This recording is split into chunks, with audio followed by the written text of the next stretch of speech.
A'udhu billahi minash shaitanir rajeem. Bismillahir rahmanir rahim. Respected brothers and sisters, Assalamu alaikum wa rahmatullahi wa barakatuhu. First of all, I would like to thank Allah subhanahu wa ta'ala and then Al-Rasoul Society for letting me speak here tonight. I'm truly humbled and honored. I would like to start by quoting Al-Quran, Surah Anfal, verse 46, in which Allah subhanahu wa ta'ala says, وَأَتِيُوا اللَّهَ وَرَسُولَهُ وَلَا تَنَازَعُوا فَتَفْشَلُوا وَتَذْهَبَ رِيحُكُمْ. Allah subhanahu wa ta'ala addresses the community of believers and He says that obey God and His messenger and do not quarrel amongst yourselves, because if you will do, you will be unsuccessful and your power will diminish. These recent years, we have seen that there have been a lot of effort for unity. For example, unity, interfaith unity, interracial unity, unity amongst Muslims and non-Muslims, and unity amongst Muslims, that is Shia and Sunni communities. But the discussion concerning the Shia unity, that is unity amongst ourselves, is as important as any of these. And I have chosen this topic tonight because I have lived in 3 countries since last 10 years. And I have noticed that our community have flourished, and our community has come quite far, like in terms of making new centers, introducing new speakers and scholars. Our youth is returning to mosques and centers. And the social media has helped a lot. It has propagated our beliefs. And I have seen, because I have got a vast social circle, so I have seen many of the reverts that are coming back to Shia. But with all this, this progress, what I have noticed is that we are suffering and we are going through a very tough time regarding the unity amongst ourselves. And why do I say that? Is because the problem is not having a different point of view from one another, because no 2 human beings on this planet have got the same point of view with each other. They do not think about something, same. But the problem arises when this different point of view, it leads to division, to a rift in society, to a fitna. And tonight we are as honoring Bibi Fatimiya Zahra salamullahi alayha, Allahumma salli ala Muhammad wa ala Muhammad. So as we are honoring the Chief Lady of Paradise, I would quote her, and she gives a formula to be united. And she says in her sermon in the Mosque of Prophet, and she says that Allah has made Ahlul Bayt's obedience as a system of religion, and the leadership of Ahlul Bayt as a safeguard from disunity. So my brothers and sisters, what Bibi Fatimiya Zahra is saying is that the leadership of Ahlul Bayt is the key to all unity, and yet, although we are the only community who believe in none other than, no one else's leadership other than Ahlul Bayt, we are still suffering from such things that I have noticed. In recent years, these kind of terminologies that I have noticed, I'm quite ashamed to tell you that I have noticed people calling each other like that person is a kafir, that person is a murtad, he is a ghali, he is a muqassar. Although they do not know the meaning of those terminologies, I'm sure they haven't read about them, and they do not know in-depth meaning of those terminologies. But frequently I have seen people using these kind of terminologies. I have seen grouping, too much grouping. For example, that center belongs to the African Shia community. We do not go there. Why? Because it belongs to them. We do not go there because it belongs to Punjabi Muslim community, for example.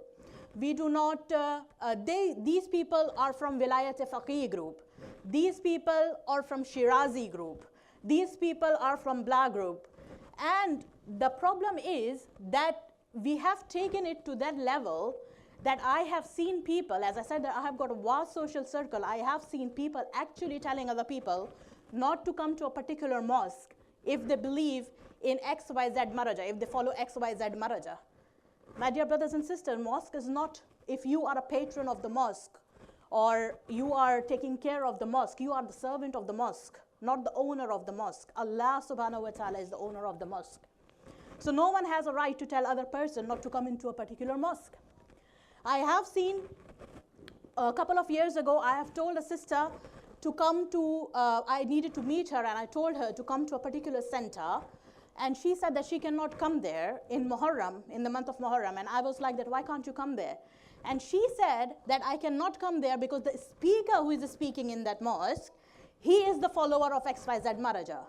And I turned around and said, the sister, you are saying that you do not want to come there, but the speaker, he is not propagating the rules or the fatwas of the specific marja that you are talking about.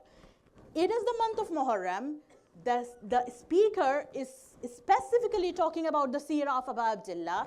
He is specifically talking about the lessons learned from Karbala. He is specifically talking about the musibah, the pain the Ahl Bayt suffered for the way of Allah. And still you are discriminating against them just because he is the follower of XYZ Maraja. So we have taken it to that level. And it is absolutely painful and excruciating, if I must say, that if I see it especially in the month of Muharram, where we are all united on the Masaib of Karbala, and we all think of is at the month of crying and acknowledging the pain Abu Abdullah and his Ahlul Bayt suffered. I have seen that 2, 3, 4 minutes videos that are uploaded on Facebook, something that we do not agree upon, and we have never heard of that speaker. We have only given that 4 minutes of our lives to listen to that speaker or scholar, and then we turn around and we say that this person is deviated and this person is a kafir because he's saying this and that. And not only we judge that scholar on the basis of that 4 minutes video, we all go on different kinds of forums and different kinds of groups, and we start bad-mouthing that speaker on the basis of that 4 minutes video. So this is the problem that I wanted to address tonight, and I wanted to ask all of you that who are we following? We are the followers of the Shia. Are we calling ourselves Shias? No, we are trying to be Shias. We are trying to be Shias like Salman Farsi or Maghdad or Abu Dhar Ghaffari. Yeah, we are trying to follow them. And if they see us, would they be proud? Would they say that we are following their footsteps? Do we say that there was no difference of opinion in the companions of Holy Prophet? Do we say that there was no difference of opinion in the companions, in the friends of Aimma Ahlul Bayt? Do we say that there was no difference of opinion in the ulama of Shia? We did have difference of opinion, but never have I ever heard or read that one person blamed another person for being a kafir or a murtad or a ghali or a muqassir or whatsoever. They acknowledged each other's difference of opinion.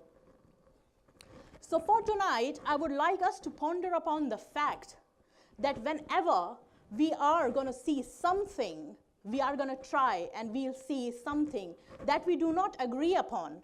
So we need to, before commenting on that or before taking it to the next level, I want us all from next time to see that are these differences more than the leadership of Ahlul Bayt? Are these differences more bigger than the leadership of Ahlul Bayt that Bibi Fatimah az-Zahra has said it is the key to all unity? For example, in Muharram al-Haram, if we see those clips or those things, we will check that are these differences big enough sorry, are these differences bigger than the wilayah of Ali ibn Abi Talib or the pain of Abu Abdullah? For I pray that Allah subhanahu wa ta'ala guide us and bless us and fill our hearts with unity and bless us with love of Muhammad wa Ali Muhammad. Assalamu alaikum wa rahmatullahi wa barakatuh.